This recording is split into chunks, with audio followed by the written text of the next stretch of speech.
YouTubians, my name is Nicholas, and I am going to be teaching you the basics of programming. Now, the first question a person must ask when learning to program is, what is programming?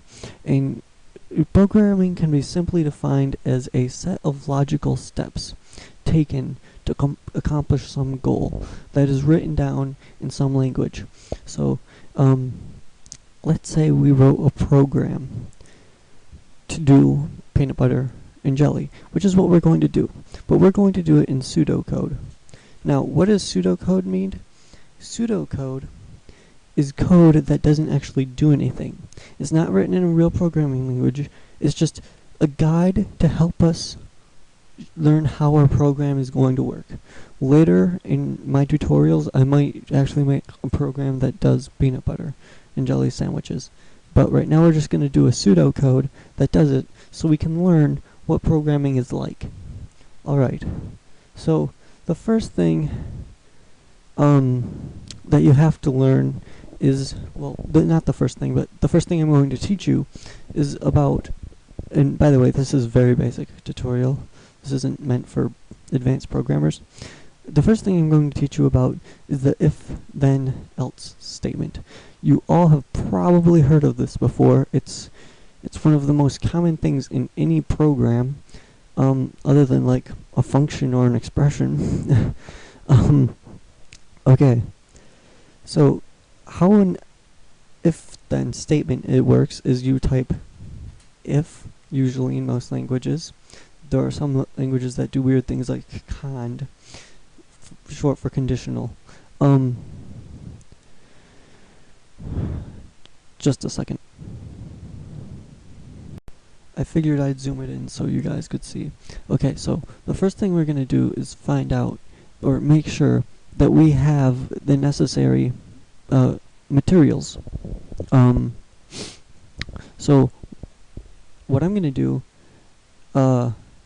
this would probably be reversed, is I'm going to take this function that doesn't actually exist, has, and it's going to test to see if we have bread.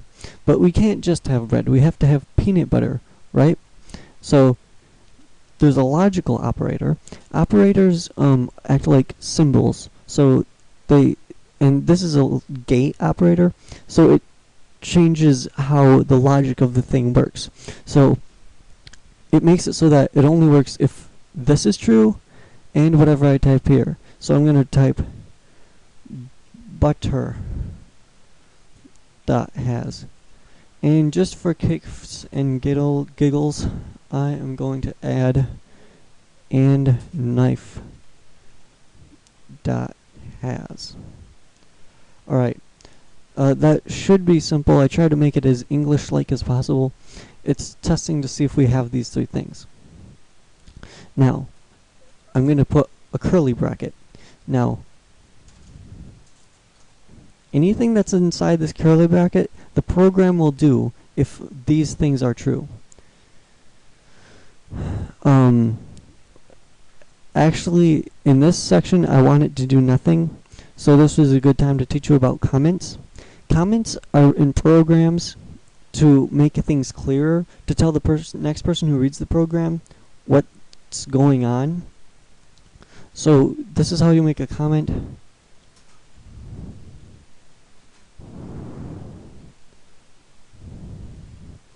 And it's that simple. Next, what we want it to do is say if they don't have this be true, if this isn't true. So what we're going to do is else. Now, I always thought it should be otherwise.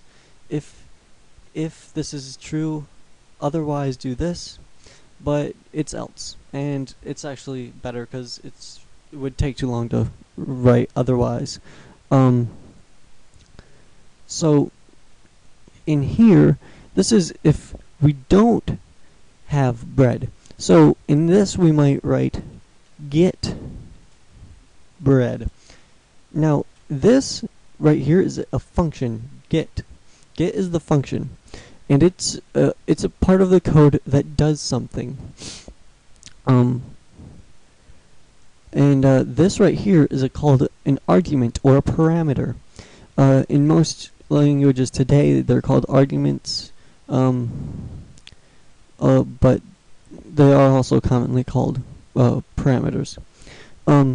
This is saying what is the function doing its function to, okay? So it's getting bread. It should be pretty simple right now.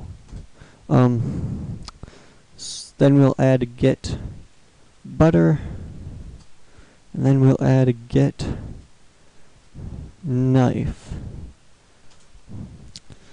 So right now it's still fairly simple.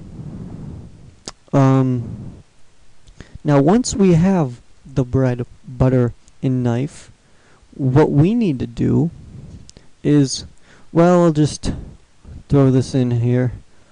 Open butter. Okay, that'll be good. Now what we need to do is swipe the bread or the butter on the bread. So what we want to do is a for loop does something over and over a certain number of times. So for 5 times knife dot swipe butter bread, and you can see here that functions, and here the swipe is actually the function, the knife isn't, and I'll get into that at some later point. The function can go on 2 different parameters, and these aren't, so the function can go on 2 different parameters. Next, what we need to do is we need to put a piece of bread back on to the other piece of bread. So what we're going to do is create a while statement. Now this is another loop like the for statement. A loop is something that does something repeatedly, over and over. Now the way we're going to use it, it's not going to end up being a loop, but I needed to introduce it to you. So a while statement does while new bread dot covers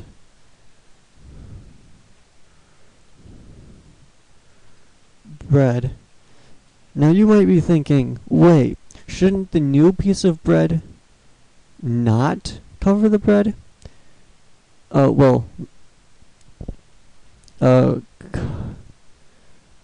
New bread dot cover bread.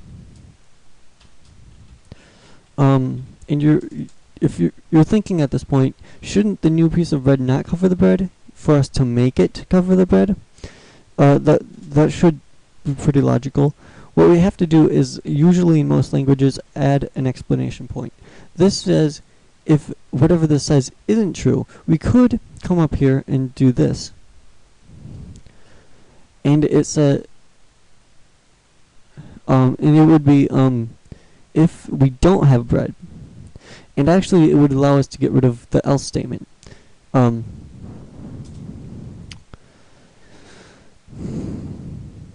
So the explanation point negates the conditional. And this would go, while a new piece of bread doesn't cover the bread, make a new piece of bread cover the bread. It would actually only run once if you think it through. The last thing I want to show you is a function. Functions go by many names. In modern languages, object-oriented languages, not necessarily modern languages, they go by something called method. In older languages, they go by procedure. And in In usually Microsoft developed languages, they go by function. But this is, as I said before, is a function. This is a function. This is a function. Anything that has two parentheses after it is usually a function, unless it's a while statement, a for statement, or something like that. So what we're going to do is create the function swipe, because maybe it's not part of the original programming languages. The language swipe isn't defined in the program. So what we need to do is create swipe. Now maybe what we need to do with swipe is get bread, right? You need to get the bread to swipe it, and you need to get the butter, and you need to get knife. And actually this would be knife.swipe, because I think that's how I defined it earlier. If you look back up here, it's knife.swipe. But this still isn't the actual name of the function. I'll get to that in a later video. Okay, so what we need to do, actually, this has to be taken out. So what we need to do is, let's say there's a function named knife get butter, and let's say knife get takes things with a knife out of their jars. Like it can be used on margarine. And then there's another function called knife push, and that pushes whatever on the knife onto the bread. So this gets the butter on the bread, and then this pushes the whatever on the knife onto the bread. This isn't likely to be the name of the function. I didn't do it very Englishy or pseudo-codey, but that's the basics for today. Thanks for watching.